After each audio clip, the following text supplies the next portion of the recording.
لو قلت لك في عطر واحد بس قدر يفضل متربع على عرش الفخامة لأكتر من 15 سنة، هتصدق؟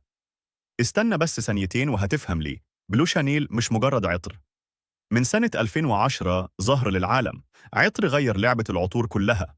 بلو شانيل مش مجرد ريحة، لأ، ده شخصية كاملة ماشية على رجلين. أول ما ترشه يضربك بشر الليمون والبرغموت والنعناع والشيح، انتعاش ورجولة كده من أول لحظة. بعد ثواني يدخل قلب العطر الخزامي والأناناس وإبرة الراعي والنوتات الخضراء، مزيج يخليك ملفت، واللي حواليك يعرفوا إن في حاجة مختلفة. وفجأة الريحة تستقر وتبان القوة الحقيقية: خشب الصندل وخشب الأرز وخشب العنبر وإيزو إي سوبر وحبوب التونكا. هنا بقى الجاذبية اللي ملهاش حل. والمفاجأة، على قد ما هو غالي، لكنه لحد النهاردة ولسه بعد أكتر من 15 سنة متربع على عرش العطور الفاخرة بلا منازع.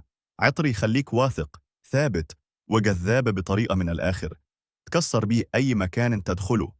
لو عجبتك الحكاية متنساش اللايك والاشتراك والفولو وفعل الجرس عشان يوصلك كل جديد، وتابعنا على كل منصات أبو عمار للعطور. ودمتم بريحة حلوة.